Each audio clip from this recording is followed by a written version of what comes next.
Assalamualaikum warahmatullahi wabarakatuh. Halo sobat-sobat si Abah, ketemu lagi dalam podcast si Abah. Di sini kami akan memulai diskusi tentang aspek hukum dalam ekonomi Islam dengan Abah. Sebelum itu, izinkan saya memperkenalkan diri. Saya Septianingrum Aziza dengan NIM 2206020050 sebagai moderator. Berikutnya ada teman-teman saya. Assalamualaikum warahmatullahi wabarakatuh. Perkenalkan, nama saya Konita dengan NIM 2206020057. Perkenalkan, nama saya Putri Novitasari dengan NIM 2206020007. Perkenalkan, nama saya Febrina Dwi Utami dengan NIM 2206020052. Assalamualaikum warahmatullahi wabarakatuh. Perkenalkan, nama saya Sigit Nurba Izin dari kelas 1A akuntansi. Perkenalkan, nama saya Filzatun Syarafina dengan NIM 2206020056.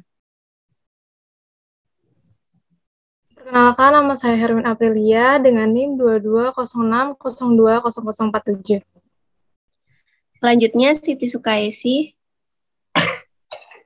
Perkenalkan, nama saya Siti Sukaisi, NIM 2206020004. Perkenalkan, nama saya Lianti Apriliani dengan NIM 2206020034. Yang terakhir ada Anis Hanif Muslimah. Selanjutnya, untuk mempersingkat waktu, kita langsung mulai diskusinya. Untuk penanya pertama, waktu dan tempatnya dipersilahkan. Assalamualaikum warahmatullahi wabarakatuh. Abah, sebelumnya saya izin bertanya mengenai materi tentang ilmu hadis. Bagaimana sih cara menghadapi ketika seorang muslim di benaknya terdapat keraguan akan kebenaran ilmu hadis? Terima kasih, Abah. Baik, terima kasih, Konita. Keraguannya tentang apa dulu nih? Keraguan bahwa hadis itu memang pernah disampaikan atau dilakukan atau dikatakan oleh Rasulullah, atau hadis itu memang benar-benar dari Nabi atau karangan orang. Kemudian atau ragu tentang isinya. Misalnya Nabi mengatakan sesuatu, nggak benar itu, berarti kan ragu juga. Jadi yang dimaksud ragu apanya dulu nih? Ragu tentang sanadnya, matannya, rawinya, atau ragu tentang apa yang disampaikan oleh Rasulullah dalam hadis tersebut. Kalau memang yang diragukan itu adalah rawinya atau matannya, ya tentu kewajiban kita untuk bisa menghapuskan keraguan tersebut adalah mempelajari ilmu hadis, atau yang lebih mudahnya ya kita menggunakan hadis-hadis yang memang sudah dikumpulkan oleh para imam besar yang memang sudah dipercaya seluruh dunia bahwa hadis itu adalah hadis yang sahih, gitu. Jadi kalau memang kita masih ragu, ya berarti kita pelajari ilmu hadis, ya, sampai kita yakin benar bahwa memang hadis itu datangnya dari Rasulullah. Tapi kalau memang yang diragukan itu adalah isinya, kontennya, kita membantah bahwa itu suatu kebenaran, berarti kan kita meragukan Nabi Muhammad sebagai Rasulullah. Artinya kita meragukan apakah benar Nabi Muhammad itu adalah seorang nabi.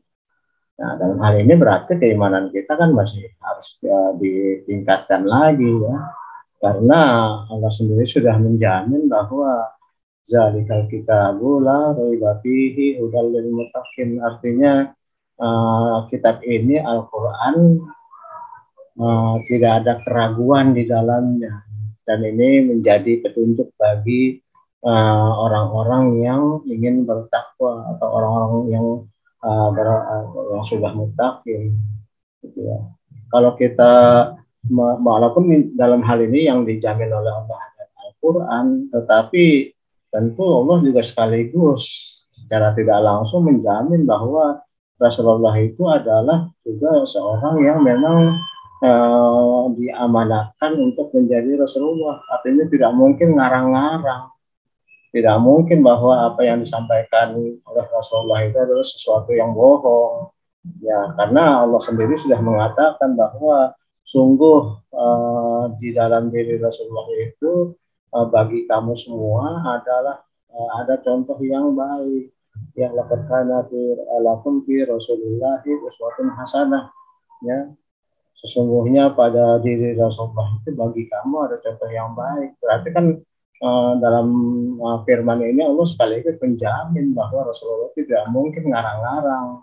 Dan juga dalam Al-Quran juga disebutkan tidaklah Rasulullah itu berkata-kata, melakukan sesuatu, menetapkan sesuatu, melarang sesuatu itu kecuali memang itu adalah perintah Allah. Jadi ibaratnya Rasulullah itu sudah di-set sedemikian rupa, tidak mungkin dari pribadinya yang keluar. Gitu loh.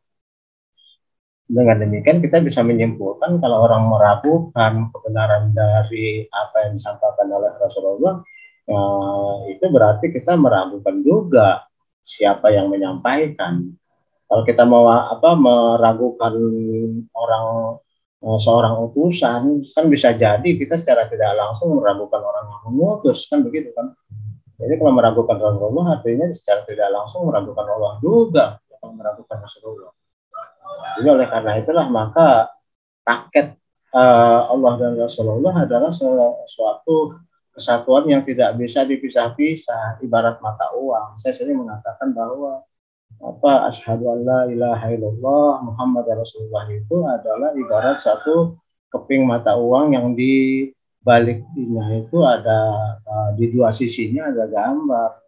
Jadi biarpun kita memiliki uang 100 ribuan dalam jumlah yang luar biasa banyak, kalau yang sebelah ada gambar yang sebelahnya kosong, ya berarti uang itu kan tidak bisa berlaku.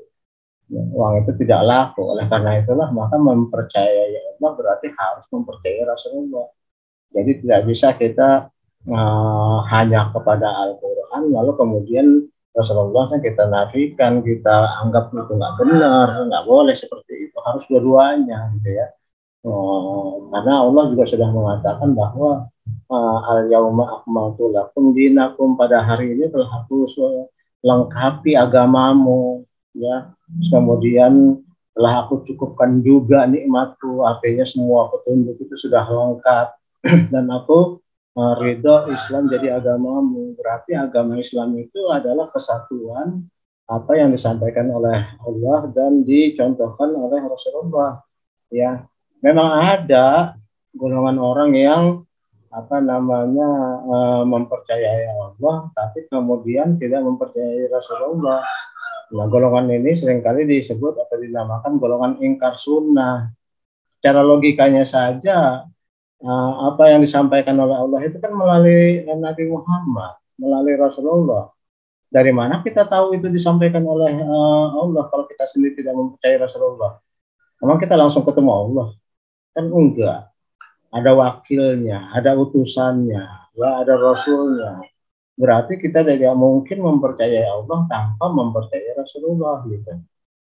Nah, jadi jelas ya Konita bahwa kalau misalnya keraguannya itu adalah tentang ini benar nggak sih disampaikan oleh Rasulullah, jangan-jangan ini omongan orang alias hadis palsu, kan bisa aja banyak hadis-hadis palsu. Makanya kemudian kalau kita memang punya waktu, punya keinginan besar, ya pelajarilah ilmu hadis dengan segala cabang-cabang ilmunya itu. Sampai kita yakin benar bahwa itu memang datang dari Rasulullah, tidak ada keraguan.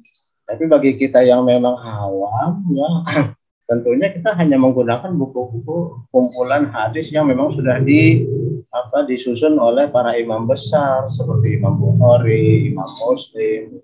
Itu yang sudah diakui seluruh dunia, tidak ada cacat karena sudah diteliti, sudah disempurnakan baik rawinya maupun matanya. Itu kalau keraguannya adalah tentang rawinya atau matanya. Tapi kalau kebenarannya yang diragukan, ya berarti itu belum lengkap, imannya harus ditingkatkan lagi karena tidak mempercayai Rasulullah berarti tidak mempercayai Allah. dan kita tidak pernah ketemu Allah. Oleh karena itulah maka jalan satu-satunya adalah kita harus mengimani Rasulullah. Nggak mungkin kita bisa langsung mendapatkan perintah dari Allah, mendapatkan firman Allah. Kita siapa? Kan kita hanya manusia biasa. Ya kan, dan Allah juga tidak mungkin bicara sama seluruh orang sekaligus, karena orang yang bisa berbicara ataupun mendapatkan kehormatan, mendapatkan katakanlah semacam firman atau ilmu, ilham, tentunya orang-orang yang terpilih, nggak bisa sembarangan orang. Kalau Allah ngomong sama sembarang orang, itu kan artinya Allah merendahkan diri, nggak mau. Allah maha tinggi, nggak mau ngomong sama sembarangan orang, kan gitu ya. Jadi punya pertanyaan kamu kiranya jelas apa yang dulu yang diragukan. Jelas ya, Kanita? Iya, Abah, jelas. Terima kasih. Oke. Berikutnya. Dari ini, Bah. Dari materi Abah tentang jual beli ya, Bah. Pertanyaannya, apa hukumnya jual beli pupuk yang terbuat dari kotoran? Dan sedangkan kotoran itu sendiri najis, Abah. Hukum asalnya najis. Oke, ada berbeda pendapat di sini dalam artian bahwa dalam Islam itu kan memang ada yang namanya perbedaan khilafiyah. Khilafiyah itu ada perbedaan di tingkat ya yang ringan lah, yang cabang-cabangnya saja. Jadi bukan suatu perbedaan pokok ya. Dalam perbedaan ini kita melihatnya juga dari 4 mazhab besar, yaitu Syafi'i, Hanafi, Hambali, ya, Maliki. Ya. Nah, dalam hari ini untuk Indonesia kan biasanya yang digunakan adalah mazhab Syafi'i, ya. Ada juga yang Hambali. Dalam hari ini Imam Syafi'i itu mensyaratkan bahwa untuk jual beli memang dipersyaratkan adalah sesuatu yang bersih, yang suci, yang tidak najis, ya. Oleh karena itu menurut mazhab Imam Syafi'i ini jual beli pupuk itu memang dilarang menurut mazhab ini.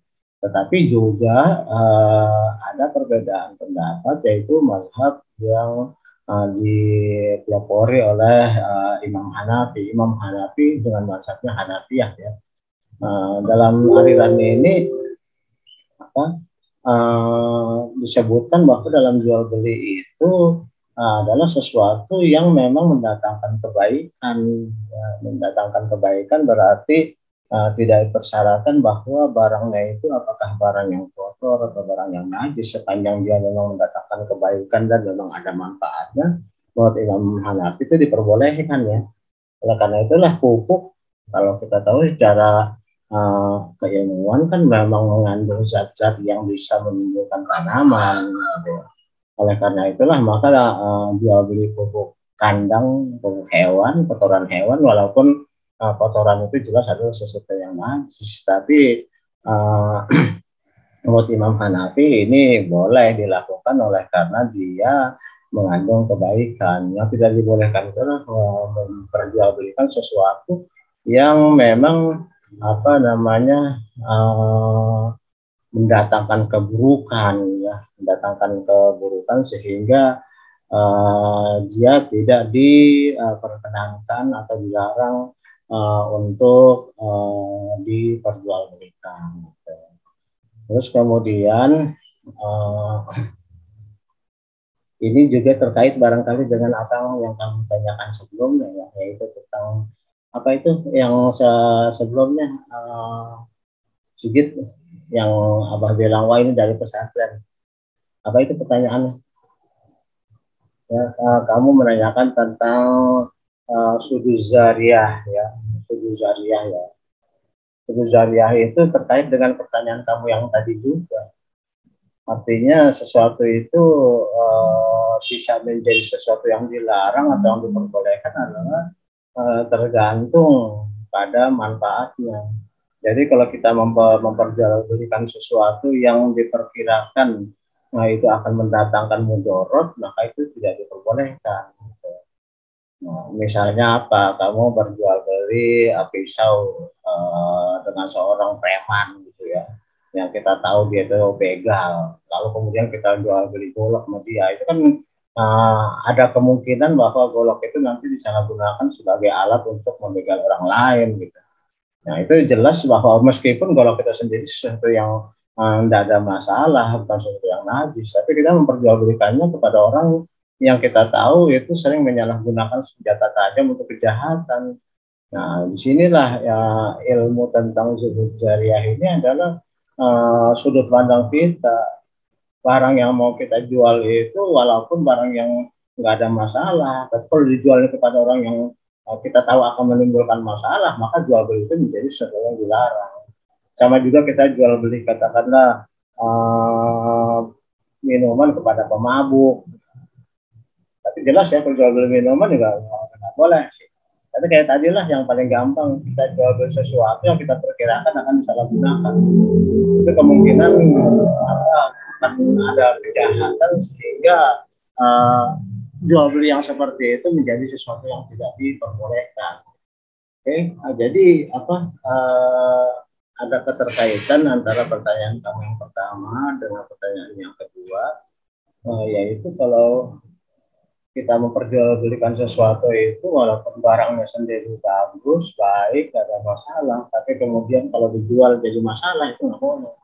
Tapi kalau barang itu sendiri najis, tapi dia mendatangkan manfaat, maka kalau Imam Syafi'i mengatakan itu boleh. Lalu apakah mana yang kita pegang?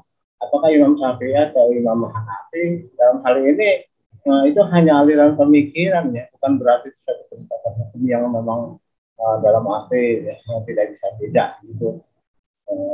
Jadi dia masih kita boleh dalam satu kesempatan pakai yang ini, kemudian dalam kesempatan yang ini pakai yang lain gitu, boleh. Sama halnya ketika kita pergi haji ya.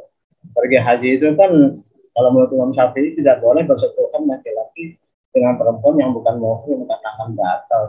Sedangkan untuk tawaf atau kita melakukan kegiatan dalam rangka haji itu kan harus dalam tidak ada hadas baik kecil maupun besar.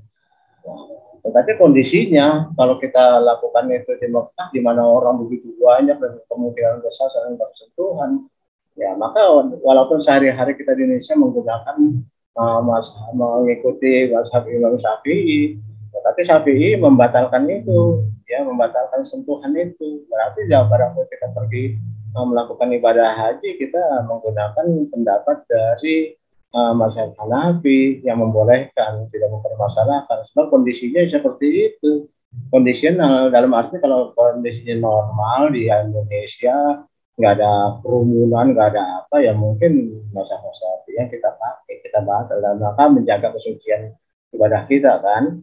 Tetapi ketika kita melakukan ibadah haji yang katakanlah orang begitu banyak berkumpul, maka dalam hal ini keringanannya kita menggunakan pendapat dari Imam Hanafi. 4 imam itu memang ada sedikit perbedaan, ya, tapi itu hanya istilahnya di cabang-cabangnya saja.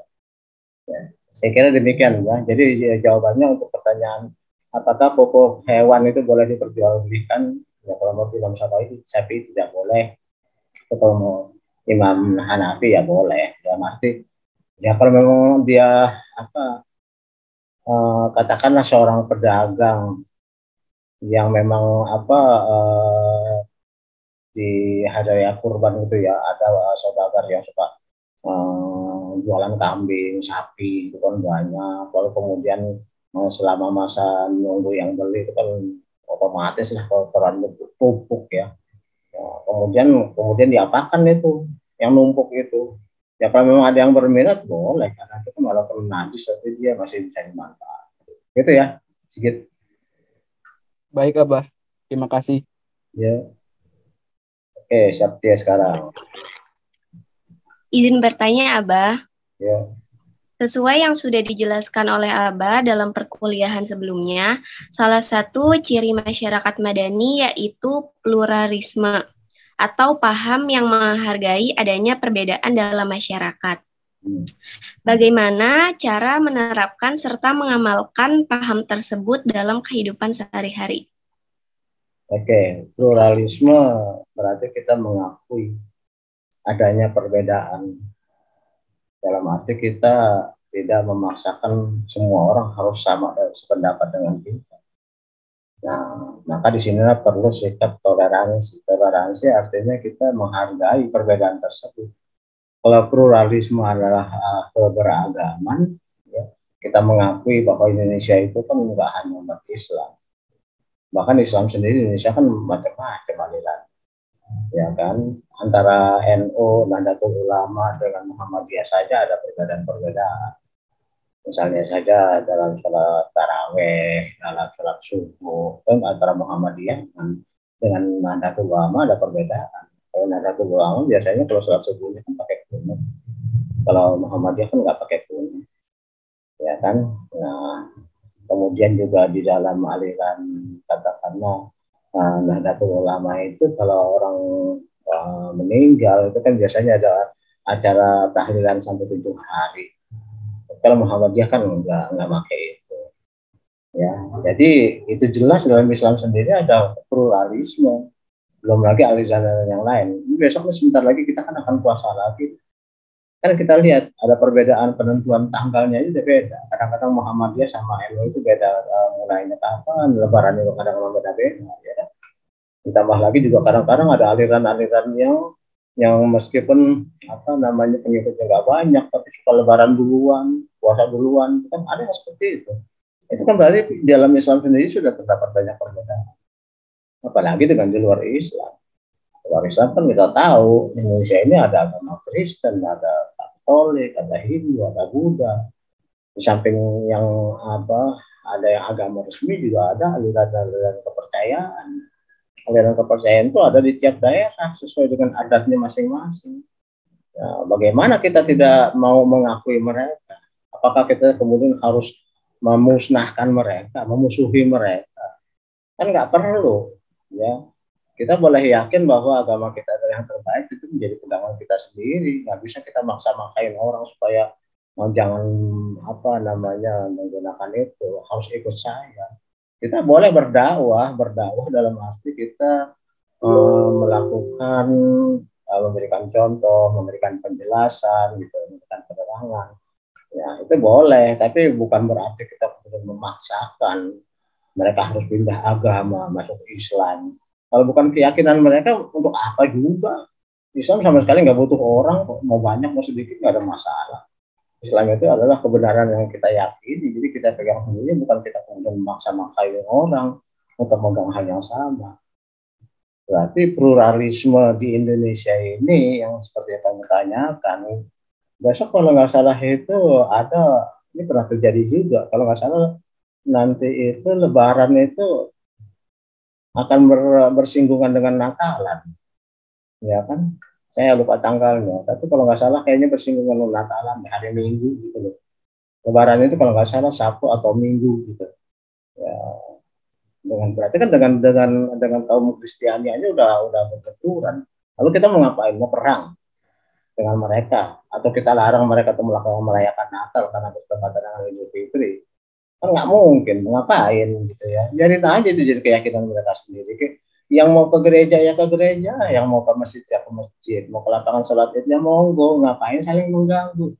Inilah yang kadang-kadang ini kita harus waspadai. Zaman sekarang ini banyak orang yang terpengaruh aliran-aliran yang memaksakan kehendaknya pada orang lain. Bahkan di dalam Islamnya sendiri suka mengkafir-kafirkan kalau beda pendapat, seolah-olah pendapat dia yang benar, pendapat orang lain adalah salah.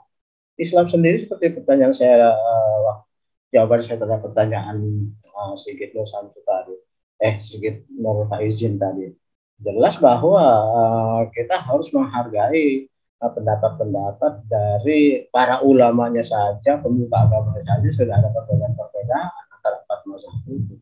Masa kemudian kita sebagai orang yang ya kasarnya nggak ngerti apa-apa, ya kasarnya kita kan ilmunya cetek banget nih, kok ngapain kita sampai membesar-besarkan perbedaan itu lalu memaksakan orang lain. Berarti ketika kita mau melakukan hidup di dalam suatu masyarakat yang plural, masyarakat yang beragam, dengan macam-macam perbedaan, ya kita siap dengan perbedaan itu dan kita melakukan toleransi dalam arti hargailah mereka. Kita jalan sendiri. Ya kita juga nggak mau diganggu sama mereka, kita pun jangan mengganggu mereka, gitu kan. Kita mau keyakinan kita dihormati, ya berarti keyakinan orang lain juga kita hormati. Itu yang namanya hidup di dalam pluralisme. Meskipun kadang-kadang bisa jadi namanya hari raya Syawal itu, Idul Fitri itu kan jalan terus. Tahun kemarin dengan tahun sekarang tidak jatuh di tanggal yang sama. Sementara Natalan itu tetap 25 Desember. Begitu juga dengan Hindu, dengan Buddha. Kan sangat mungkin pada suatu saat hari raya Syawal kita, hari raya Idul Fitri kita berbenturan dengan agama lain. Bukan dengan ini, malah mungkin bisa sekaligus karena kan Galungan maupun Buddha itu juga kan tahunnya lain-lain. Mereka bisa ketemu kita juga, bahkan mungkin sekaligus sekian banyak agama. Tidak mustahil dalam satu hari yang sama. Ada yang Natalan, ada yang hari Nyepi, ya ada yang sholat Id, ya ada yang pergi ke wihara karena itu hari raya mereka. Begitu juga dengan hari raya Konghucu, ya kan Nyepi aja dengan Islam udah beda. Nyepi nggak boleh ngapa-ngapain, nggak boleh jalan-jalan, nggak boleh ngidupin api, ya kan. Sementara Islam justru pada hari itu bertakbir. Kan udah bertentangan tuh. Yang satu suruh diem-dieman, yang satu suruh merayakan dengan banyak takbir semalaman. Kalau kita nggak mentolerir mereka, kalau kita nggak nyadar kita ada hidup dalam pluralisme, kan jadinya berantem. Ya kan, nanti orang Hindu bilang, kita ini berisik, tolong Nyepi. Gitu kan. Yang satu lagi bilang, harus takbir, kenapa jadi Nyepi? Kan jadi berantem karena beda-beda pendapat. Nah, justru ketika kita saling toleransi karena kita turun, ya biarin aja yang Nyepi ya Nyepi. Ya kan, yang mau takbir ya takbir, yang mau ke gereja ya ke gereja, silakan, kan begitu. Nah itulah, jadi dalam kehidupan bertoleransi dalam masyarakat yang plural ini penting, terutama kita di Indonesia ya. Nah, jangan mau dihasut sama orang-orang yang kemudian merasa pendapatnya benar sendiri, lalu kemudian tidak mentolerir orang lain, mengkafir-kafirkan orang lain. Memang kita yakin bahwa kita sendiri Islamnya diterima? Belum tentu. Makanya ketika orang wafat biasanya kita mendoakan semoga iman Islamnya diterima Allah. Kan begitu kan? Berarti kan kita sendiri sudah melakukan segala macam hal, tapi kemudian kita masih tetap tergantung sama Allah, iman kita diterima atau enggak. Ya, jadi urus diri sendiri aja, perbaiki diri sendiri, ngapain urus orang lain. Apalagi kemudian sampai mengganggu orang lain, sampai membom gereja gitu. Siapa sih yang nyuruh? Aneh deh, ya. Pikiran-pikiran seperti itu makanya kamu anak-anak muda nih jangan sampai salah ngaji, jangan sampai salah pilih guru, jangan sampai pilih salah orang yang akan mendakwah kepada kamu. Akhirnya kamu jadi sesat. Pesan saya kalau pengajian yang sifatnya tertutup di rumah-rumah, sekelompok orang nggak usah ikut. Ya, kami pengajian di masjid yang terbuka, ya, masjid yang terbuka yang semua orang bisa ikut. Jangan yang golongan-golongan kelompok tertentu, begitu pindah-pindah dari rumah ini ke rumah itu, begitu. Nah ini lagi umpet-umpetan gitu, itu pasti nggak benar tuh, banyak aliran-aliran nggak benar seperti itu. Akhirnya kamu disuruh macam-macam, kamu jadi pengantin deh. Ini kalau jadi pengantin beneran mah enak, ya, dapat suami, dapat istri. Nah, kalau pengantin bom, kamu cuma disuruh meledakkan diri ya. Itu biasanya begitu tuh, dan banyak tuh kelompok-kelompok seperti itu yang menghasut anak-anak muda seperti kamu yang pemahaman agamanya masih harus ditingkatkan, lalu kemudian dicekokin macam-macam yang sebenarnya bukan Islam. Seperti itu kira-kira jawaban saya ya. Bisa diterima? Terima kasih Abah.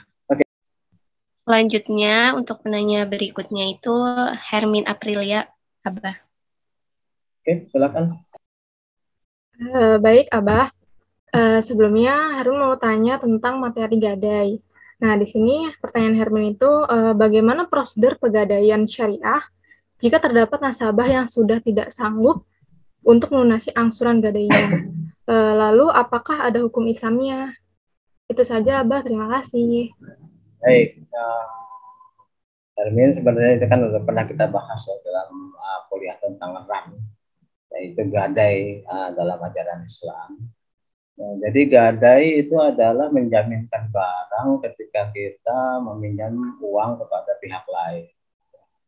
Gadai konvensional itu adalah ketika kita minjem uang, misalnya 1 juta, lalu kemudian kita titipkan, gadaikan barang kita yang harganya di atas 1 juta, mungkin 2 juta atau 3 juta, karena pihak pegadaian nggak bakalan mau kalau di bawah nilai dari utang kita, harus 2-3 kali lipat. Karena apa? Karena kan nanti ketika kamu nggak bisa bayar, barang itu dijual, makin turun dong. Sementara barang itu adalah jaminan. Kalau utang kita nggak kebayar, maka dia boleh jual, ya.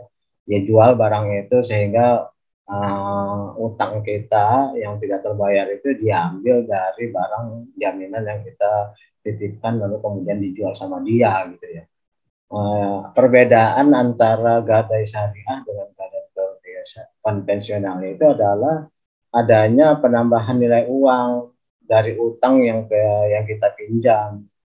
Ya, kita minjamnya 1 juta, lalu kemudian kita nanti harus bayar 1 juta, 1.300.000. Nah, berarti kan 300-nya itu adalah riba. Ya, 300 itu biasanya dicicil tiap bulan. Berapa lama gadai itu? Misalnya dalam waktu 6 bulan, berarti kita harus mencicil 1 juta ditambah 300, 1.300.000 dalam waktu 6 bulan, berarti cicilnya berapa? Kemudian ketika kita tidak bisa membayar angsuran secara kontinu, ketika kita lagi nggak bisa bayar, maka itu akan dikenakan bunga lagi, gitu ya. Itu adalah konvensional, ya, gadai yang ada ribanya, gadai meskipun perkata barang. Sementara kalau gadai Islamnya itu minjem 1 juta ya tetap 1 juta. Ya, artinya ketika kita menitipkan barang terus kemudian dalam tempo sekian bulan yang seharusnya lalu kemudian kita nggak bisa bayar, maka barang itu dijual, ya. Yang diambil itu adalah sejumlah utang kita. Misalnya barangnya laku 3 juta, yang 1 juta diambil sebagai pembayar utang tanpa bunga ya kalau gadai Islam, lalu yang 2 juta dikembalikan kepada kita. Sementara kalau gadai konvensional, barang dijual kita nggak akan dapat apa-apa, nggak dapat kembalian, ya. Jadi misalnya barang itu kita minjemin 1 juta, barangnya laku 3 juta, itu demi pegadaian, kita nggak dapat apa-apa. Itu beda antara Islam dengan gadai konvensional. Terus kemudian lagi tentang barang yang dititipkan itu sendiri, boleh nggak barang itu dipakai oleh yang dititipin barang, yaitu si orang yang punya uangnya, si krediturnya, boleh nggak? Dalam ini Islam sudah membatasi bahwa yang boleh diambil itu adalah barang-barang titipan yang untuk melakukan pemeliharaannya mengeluarkan uang. Misalnya kita titipnya kerbau, gitu kan, kita titip kerbau, pinjamnya 1 juta, kemudian kita titip kerbau, harganya kerbau kan mahal, atau sapi kan mahal, ya. Nah, tapi kan kerbau itu kan harus dipelihara, dikasih makan. Berarti kan orang yang dititipin kan keluar duit. Nah, itu boleh diambilkan dari barang tersebut. Jadi andai kata barang itu kemudian dijual karena si yang utang itu nggak bisa bayar, ya, maka yang harus dikembalikan adalah utang plus biaya pemeliharaan terhadap barang tersebut, gitu, ya. Jadi boleh digunakan dalam arti kalau memang itu bukan penambahan uang dalam arti riba, tapi adalah pengeluaran yang memang harus dikeluarkan karena barang yang dititipkan harus dipelihara, ya kan, harus dikasih makan, dirawat, dijaga, jangan sampai dia itu sakit, ya. Kemudian juga ngerepotin, kan ada kotorannya, kan otomatis kan yang memelihara itu ada keluar biaya. Masa utangnya tetap segitu-gitu juga? Ya, nggak boleh, harus ada biaya pemeliharaan, gitu. Nah, kalau yang dititipin misalnya mobil atau motor gitu sebagai barang gadai, boleh nggak yang ini si penghutang itu, kreditur itu make motornya, Gimana? Sigit nih yang dari pondok pesantren. Kira-kira gimana gitu? Saya ngutang sama kamu, lalu kemudian saya titipkan motor saya atau mobil saya. Menurut kamu boleh nggak kamu pakai itu motor atau mobil? Kalau menurut saya boleh Abah memakai Caranya? untuk memanfaatkan barang tersebut Abah, selama tidak merusak barang tersebut. Oke. Terus kalau yang lain gimana? Wanita gimana? Kira-kira boleh nggak motor itu dipakai? Kalau menurut saya boleh, Abah. Boleh. Jadi boleh nggak? Kalau menurut saya juga boleh, Abah. Kenapa? Boleh Karena atau kan tidak? karena orang itu menggadai. Nah, terus barang itu dimanfaatkan gitu, Abah. Oke. Dalam hal ini juga ada beda-beda pendapat ya antara para fuqaha ahli hukum Islam. Ada yang membolehkan dan ada yang tidak membolehkan. Jadi barang gadai itu ada yang mengatakan tidak boleh dipakai, meskipun itu motor ataupun mobil. Tetapi ada juga yang membolehkan sepanjang apa namanya kan untuk pemakaiannya itu kan dia harus keluarin bensin. Nah, keluarin bensinnya itu tidak boleh dibebankan kepada orang yang ngutang, alias utangnya tambah banyak gara-gara beli bensin. Kasarnya kan yang pakai lu, masa gue yang belum bayar kan gitu ya.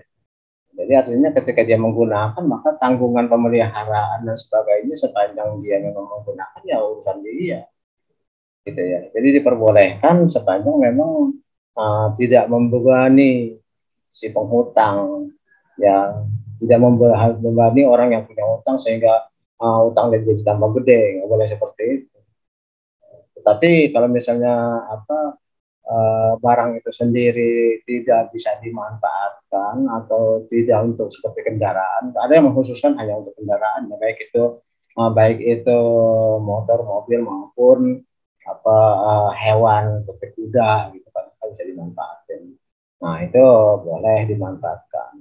Tapi barang-barang yang lain tidak boleh dimanfaatkan. Misalnya seseorang nitip gadai sama safety gitu, misalnya kalung emas kan bisa ya, gadai emas, gadai itu tidak boleh dipakai. Safety, kamu kalau kondangan nggak boleh pakai barang gadaian orang, karena yang diperbolehkan itu hanya kendaraan. Ada orang menggadaikan kalung intan kopian sama kamu supaya kamu kelihatannya sosialita gitu kan. Nah, kondangan kamu pakai semua padahal itu barang gadaian pun boleh. Ya, yang boleh itu hanya barang-barang kendaraan yang dimanfaatkan ya untuk sebagai kendaraan lah, baik motor, mobil maupun hewan. Kalau hewan itu kan jelas lagi ada biaya pemeliharaannya. Jadi itu kira-kira jawaban saya. Bedanya antara gadai Islam dengan gadai konvensional terletak pada pertanyaan apakah nanti akan ada penambahan beban bagi orang yang ngutang tuh. Jangan sampai dia ngutangnya 1 juta terus jadi nambah. Islam tidak membolehkan itu. Tapi bolehnya itu yang tadi ya. Kalau misalnya untuk pemeliharaan kuda atau sapi atau hewan yang pasti ada, masa dibebanin kepada orang yang dititipin. Berarti kan kasihan yang dititipin dong, udah uangnya dipinjam tambahin lagi suruh melihara binatang begitu, suruh biayain lagi pemeliharaan makan. Orang tuh udah jatuh ketimpa tangga dibanding macam-macam. Kasihan dong. Nah, jadi dia boleh menggunakan, tapi penggunaan biaya pemeliharaan itu ada tergantung dia. Nah, dan kemudian juga dia boleh menambahkan biaya pemeliharaan itu kepada utang si ini, sehingga nanti kalau misalnya dia nggak bisa bayar, itu kan pertanyaan tadi itu gimana kalau nggak bisa bayar, ya itu dijual lah. Makanya kalau kamu gadai, misalnya kamu jual gadai laptop berapa sih, katakanlah 5 juta atau mau beli, terus kamu gadai, nggak mungkin kamu dikasih 5 juta, kalian juga 2 juta atau 1,5 juta. Kenapa? Kan laptop tuh makin hari nilainya makin turun. Sehingga misalnya kamu punya gadainya itu jangka waktunya 6 bulan. 6 bulan ke depannya itu kan harganya beda dengan sekarang. Barang elektronik itu makin ke sana bukan makin naik. Ya kan? Pasti harganya makin turun. Beda dengan rumah atau tanah, nggak ada cerita turun itu. Rumah atau tanah harganya naik terus dari waktu ke waktu. Tapi kalau misalnya yang namanya apapun juga pasti nilai turun. Ya. Jadi sehingga ketika kita menggadai barang yang nilainya 5 juta, nggak bakalan dapat 3 juta. Paling 2 juta atau 1,5 juta. Setengah kurang lah biasanya. Oke, next. Ya, tadi yang nanya siapa? Udah terjawab belum? Hermin Aprilia. Iya, Abah, udah. Makasih, Abah, penjelasannya. Oke, Septi, silakan. Selanjutnya untuk penanya terakhir, silakan Anis Hanif. Emang udah terakhir, bukannya baru 4, baru 3? Konika. Tadi siapa aja?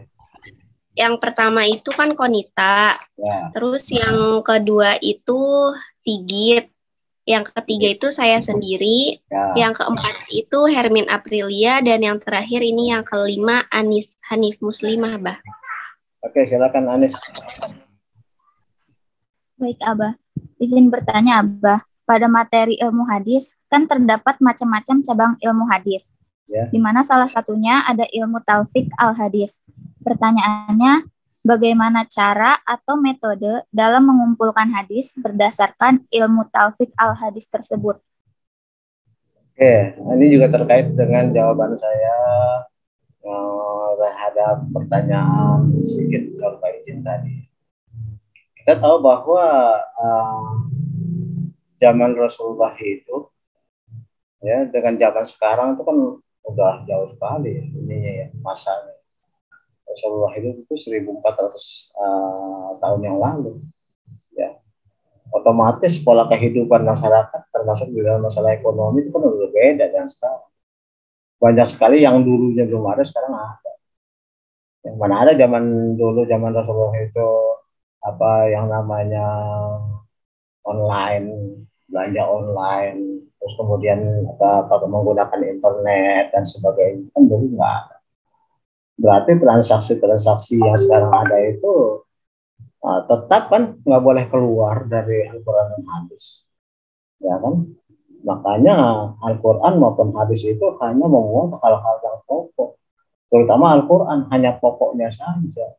Perkembangannya ya tergantung manusia. Manusia itu peradabannya terus berkembang. Ya, zaman Rasulullah, zaman sekarang kan sangat jauh berbeda. Dulu kan orang kesana kemari naik onta, naik kuda.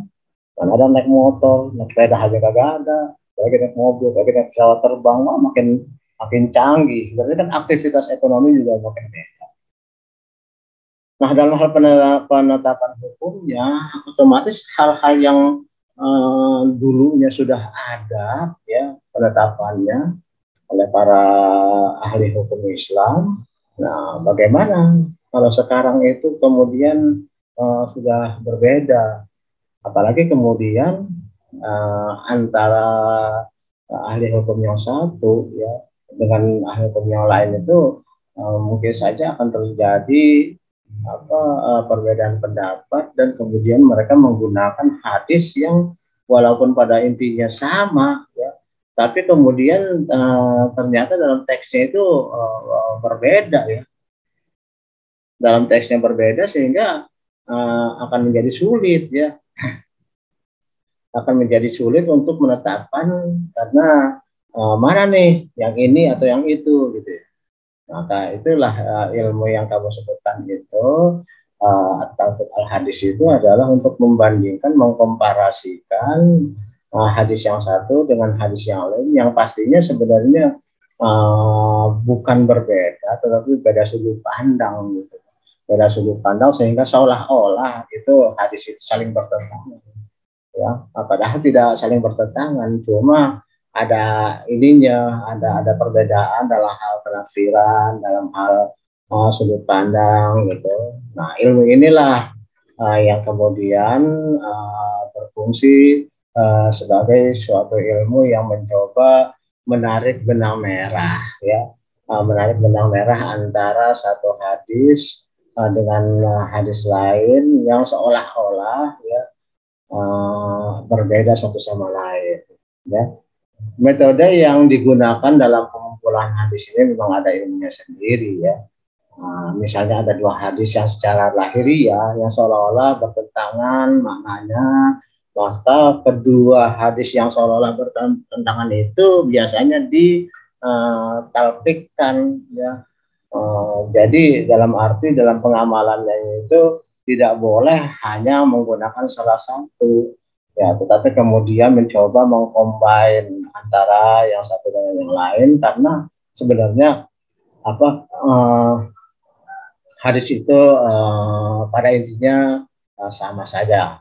Katakanlah begini, ada hadis yang diriwayatkan oleh Imam Muslim ya, dari Rasulullah ya, yang mengatakan tidak ada penularan, tidak ada ramalan yang jelek, dan tidak ada penyusupan kembali atau reinkarnasi roh orang yang mati pada burung hantu dan sebagainya. Jadi di sini intinya Rasulullah menolak ya, tidak ada penularan, tidak ada ramalan jelek dan sebagainya, dan tidak ada orang yang kesurupan gitu ya. Terus kemudian dalam hadis lain Rasulullah mengatakan larilah dari orang yang sakit lepra ya, sebagaimana kamu lari dari singa. Kalau kita lihat di sini kan seolah-olah ada pertentangannya. Yang satu bilang tidak ada penularan, tapi yang satu lagi mengatakan larilah kamu kalau ada orang lepra. Ya. Kalau dilihat dari intinya di sini kan seolah-olah ya, seolah-olah ada perbedaan. Yang satu bilang nggak ada penularan, berarti kan dekat-dekat nggak masalah kan. Tapi hadis yang lain mengatakan larilah kamu dari orang-orang yang sakit lepra. Ya, berarti kan ada penularan. Ini kan seolah-olah bertentangan. Nah, padahal kedua hadis ini konteksnya berbeda, dan kemudian walaupun isinya kurang lebih tentang hal yang sama, tapi kurang lebih sama ya. Dalam arti misalnya begini, Rasulullah menyuruh tidak ada penularan. Tidak ada penularan itu, tapi Rasulullah kan tidak menjelaskan ya seperti apa. Ya, berarti tidak ada penularan itu kalau kita misalnya berhubungan dengan orang-orang yang lepra, berhubungan dengan orang yang penyakit penular itu tidak terlalu dekat. Ya misalnya kemarin kita nih COVID katanya kan sangat menular ya, gampang banget menular. Nah, kemudian kita menggunakan masker, menggunakan tutup kepala, menggunakan sarung tangan, cuci tangan dan sebagainya, itu kan yang 3M, 4M, 5M itu yang kemarin itu yang pada COVID. Nah, terus kemudian berarti itu kan larilah dari orang yang sakit lepra, sama kan, larilah dari orang yang sakit COVID. Berarti kan kita harus menghindari mereka. Nah, sementara hadis yang lain mengatakan tidak ada penularan. Ya artinya tidak ada penularan ini kalau memang kita menjaga jarak. Kalau kita mau menjalankan yang 5M itu, maka tidak ada penularan. Maksudnya kan begitu. Jadi tidak ada penularan itu harus dilihat konteksnya gitu. Bagaimana tidak ada penularan? Ya tidak ada penularan kalau kita memang melakukan pencegahan, gitu kan. Kemudian juga larilah dari orang yang sakit lepra. Kenapa? Orang yang sakit-sakit seperti itu, termasuk juga yang COVID kemarin, itu kan sedih ya kalau dijauhin ya, dijauhin. Maka kemudian Rasulullah mau mengatakan ya, jangan kamu berlama-lama dengan orang yang seperti itu karena mereka menjadi sedih. Jangan suka dilihat-lihat lama. Jangan kamu memandang orang-orang yang sakit lepra itu berlama-lama karena mereka jadi merasa sedih, seolah-olah dikasihanin gitu ya. Maka Rasulullah mengatakan lebih menghindar supaya mereka tidak sedih. Gitu. Jadi dilihat dari konteksnya beda ini intinya. Ya. Jadi yang satu itu mengatakan tidak ada penularan kalau, gitu kan. Nah, kemudian juga yang satu lagi mengatakan larilah dari orang yang sakit lepra atau sakit menular. Kenapa? Karena kalau kita terlalu dekat dengan mereka juga menjadi cemas juga, jangan sampai kita kena juga. Maka Rasulullah menginginkan menyarankan kita jangan terlalu lama ngeliatin dan sebagainya, karena juga akan membuat mereka jadi cemas juga. Kan kita misalnya gini nih, kita kena COVID, terus ada orang yang dekat sama kita, orang itu adalah orang-orang keluarga dekat kita yang kita cintai. Nah kita juga nggak tenang ya. Kamu jangan deket-deket nih, nanti kamu kena juga. Ya kan biar saya aja deh, saya akan melakukan apa itu yang dikurung selama seminggu itu. Ya, nggak apa-apa. Yang penting saya jangan menularin orang lain. Jadi dua hadis ini sebenarnya ada konteksnya masing-masing. Nah, ilmu al-tawfiq al-hadis itulah yang mencoba untuk mengkompromikan atau melihat sudut pandang dari hadis-hadis yang sebenarnya kelihatannya saling bertentangan. Padahal kita sudah dari awal dari pertanyaan pertama ya, pertanyaan komita, bahwa kita tidak boleh meragukan apa yang disampaikan oleh Rasulullah. Cuma memang harus kita pinter-pinter ngelihatnya, atau kita harus mempelajari. Jangan kita kemudian dengan gegabah mengambil kesimpulan. Seperti kadang-kadang orang-orang apa ya yang nggak belajar itu kan mengatakan bahwa ilul musallin gitu. Celakalah bagi orang-orang yang sholat. Itu ada saya ingat itu ada pendeta yang kemudian menggunakannya itu, lihat aja tuh orang Islam urus sholat aja katanya celaka masuk neraka, kan dipenggal ya itu ininya apa Al-Qur'annya itu. Padahal kan maksudnya adalah bahwa ilul musallin allazina hum an sholatihim sahun. Celakalah orang yang sholat yang lalai dalam sholatnya, yang sholatnya itu hanya ria, pengen dipuji. Artinya celakanya kenapa ya? Nggak ada gunanya bagi mereka yang seperti itu, sia-sialah maksudnya gitu. Tapi bukan berarti kemudian celakalah orang yang sholat aja celaka, gimana enggak gitu. Kan itu, jadi ayatnya jangan dipenggal, ya. Ayatnya jangan dipotong seperti itu. Maka dalam hal melihat hadis juga kita harus melihat konteksnya. Kalau enggak nanti hadis-hadis yang kelihatannya berbeda akan kita yakini secara salah. Nah, tidak ada penularan berarti pede banget, nggak bakal deh ada nular-nular. Makanya orang yang lepra, orang yang COVID deketin aja nggak masalah karena pun mengatakan tidak ada penularan. Padahal kan lihat konteksnya kan. Nah, kemudian juga pada hadis lain Rasulullah mengatakan larilah dari orang yang sakit lepra. Berarti orang yang sakit lepra itu harus dijauhi karena menular. Nah, di sini jelas seolah-olah antara keduanya kan ada saling bertentangan. Seolah-olah antara hadis itu nggak cocok gitu, beda satu sama lain bertentangan gitu. Oke, jadi kira-kira begitu ya jawaban saya untuk pertanyaan yang terakhir dari Anis. Anis masih ini nggak apa masih penasaran atau pengen dilanjutkan pertanyaannya, silakan kalau memang belum jelas. Sudah jelas, Abah. Terima kasih. Terima kasih atas kehadirannya semua anak-anak Abah yang datang di sini ya. Ya, terus kemudian dari saya akhiri, nanti saya kembalikan kepada moderator, kepada Setyaningrum Ajijah. Saya akhiri. Assalamualaikum warahmatullahi wabarakatuh. Waalaikumsalam warahmatullahi wabarakatuh. Selesai sudah diskusi kita pada kali ini. Terima kasih Abah atas kesempatannya. Terima kasih juga para sobat-sobat si Abah telah mengikuti diskusinya dengan baik. Saya sebagai moderator pamit undur diri. Wassalamualaikum warahmatullahi wabarakatuh. Waalaikumsalam. Waalaikumsalam warahmatullahi wabarakatuh.